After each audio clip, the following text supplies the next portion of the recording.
आपकी सबकी mic A1 quality की है, सब आवाज पकड़ेगी, हल्की सी जगह देते। बिल्कुल। यहाँ आप देख रहे हैं इतनी गर्मी है, 40 डिग्री टेम्परेचर में। मैं यहाँ 15 मिनट से हूँ, मेरा तक गला खुश्क हो गया है। अब आप सोचिए, जिन बच्चियों को आपने देखा, 2 साल की बच्ची, 4 साल की बच्ची, आंखों में इन्फेक्शन हो गया क्योंकि 6 दिन से वो बाहर यहाँ सो रहे हैं। सब कुछ, बर्तन तक उनके फेंक दिए गए, कुरान शरीफ जो है वो तक उनको रिट्रीव नहीं करने दिया। तो आप देख रहे हैं यहाँ पे क्या हाल है। और एक कॉमन चीज जो सारी फैमिलीज ने मुझे बोली वो ये थी कि यहाँ एक बीजेपी के MLA आए, उनका नाम आपको पता है, विक्रम रंधावा है। यहाँ वो लगभग 10 दिन पहले आए। प्लीज आप शोर नहीं मचाइए। When he came here a week ago, Vikram साहब ने ये कहा कि यहाँ सारा जो है ये इलीगल है और हम तुड़वाएंगे। और ये कोई कोइंसिडेंस नहीं है कि बीजेपी NC को डायरेक्शन देती है कि आपको यहाँ कुछ काम करना है। क्योंकि आप मुझे बताइए, हम यहाँ पॉलिटिक्स नहीं खेलना चाहते हैं, लेकिन फॉरेस्ट डिपार्टमेंट किसके अंडर आता है?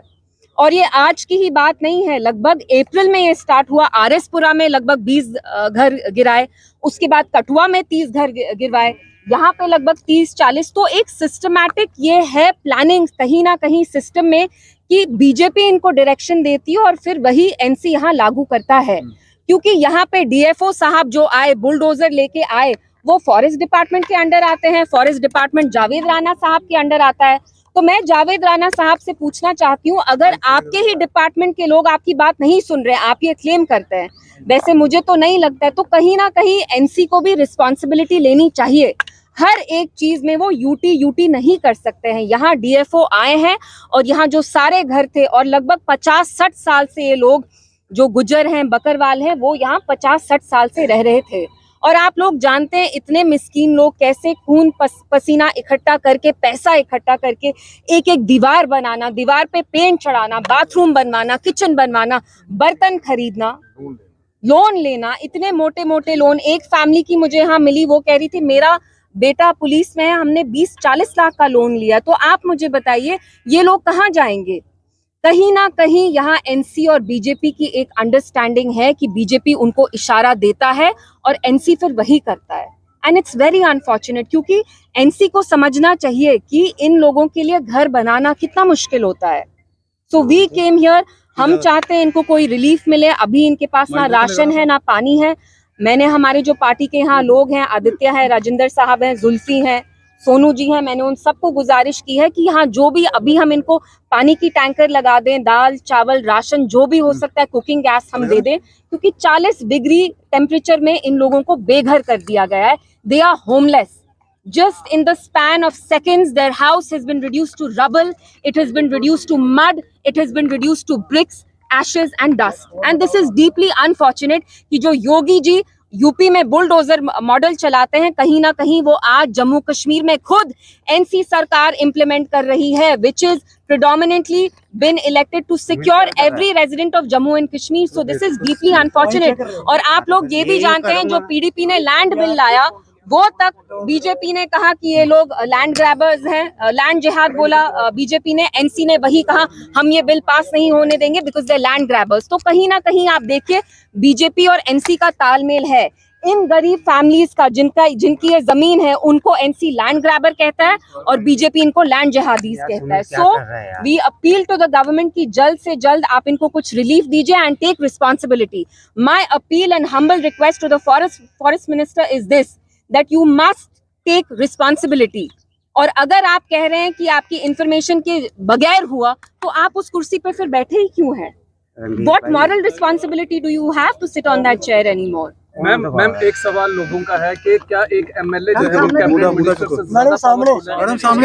करने के बाद, उसके एहतजाज करने के बाद और काफिर जैसे शब्दों का इस्तेमाल करने के बाद जो है यहाँ पे बुलडोज कर दिया गया? देखिए, अलायंस तो आपको साफ तौर से दिख नहीं रही है कि विक्रम रंधावा यहाँ 10 दिन पहले आके कहते हैं कि यहाँ के लोग जो है, आपने वो जो अल्फाज यूज किए वो तो मैं बोलना भी नहीं चाहती हूँ, क्या क्या मुसलमानों को बोलते रहते हैं, जिहादी हैं, फलाना है। लेकिन अफसोस की बात यह है कि जम्मू कश्मीर की कौम ने, अवाम ने 2024 में NC को इसलिए चुना because they thought that this is a party that will protect our interest, that will protect our dignity, our security। But आज वही सरकार, NC सरकार, आप प्लीज शोर मत मचाइए, वही एनसी सरकार आज बीजेपी के साथ हाथ में हाथ मिला के जो बीजेपी उनको बोलती है वही कर रही है। यहाँ पुलिस के लोग ही नहीं आए हैं सर, यहाँ डीएफओ आया है without permission. What he is done is illegal.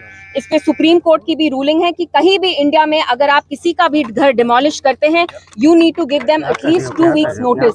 In this case no notice was serve to the family. Ma'am, यहाँ पे कुछ ऐसी खबरें भी निकल के आई हैं कि कुरान शरीफ की जो है वो बेअदबी की गई है, नमाज पढ़ते हुए लोगों को जो है वो घसीट के बाहर निकाला गया है। वो आपको दिखाता है कि ये एक डिविसिव कम्युनल एजेंडा है, लेकिन अफसोस की बात यह है कि बीजेपी का कम्युनल डिविसिव एजेंडा यहाँ एक मुस्लिम पार्टी चला रही है, नेशनल कॉन्फ्रेंस चला रही है, जिनकी पहली ड्यूटी यही थी कि वो अपने लोगों की हिफाजत करें। और ज्यादातर लोग जम्मू कश्मीर में मुसलमान ही हैं, लेकिन आप देखिए जिन पार्टी को यहाँ के लोगों ने, खास तौर से गुज्जर बकर वालों ने चुना, वही लोगों को आज आग में झोंक रही है।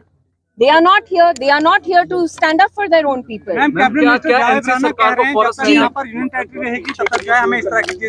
आप मुझे एक बात बताइए, फॉरेस्ट डिपार्टमेंट एलजी साहब के अंडर आता है?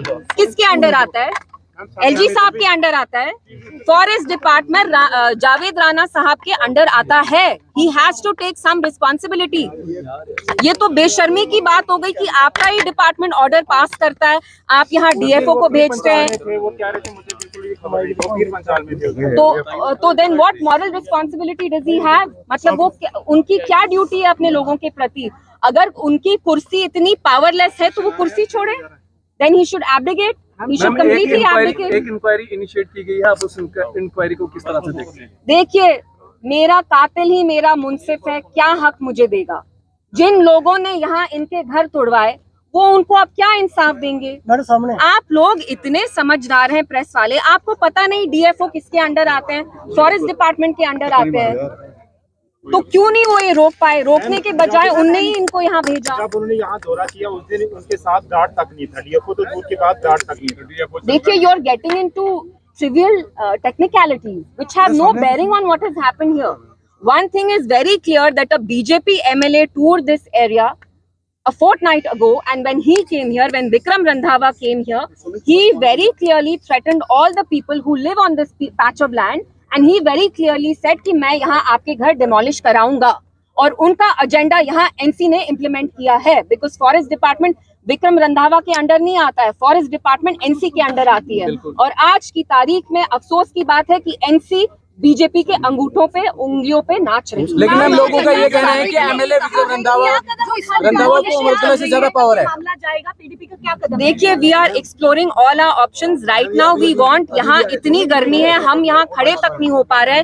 वी वांट इमीडिएटली लोगों को कुछ रिलीफ मिले, यहाँ उनको राशन दिया जाए, बर्तन दिया जाए, ड्रिंकिंग वाटर दिया जाए।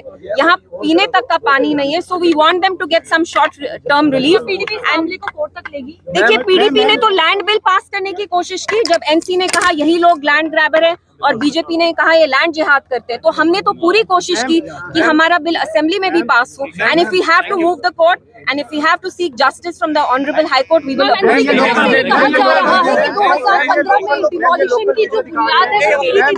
देखिए, जब महबूबा जी चीफ मिनिस्टर थी, आप भी उनकी फाइल्स देख लीजिएगा, उनने एक बहुत क्लियर ऑर्डर इशू किया that no one will touch anyone's house in Jammu and Kashmir to demolish it unless they have permission from the tribal affairs department.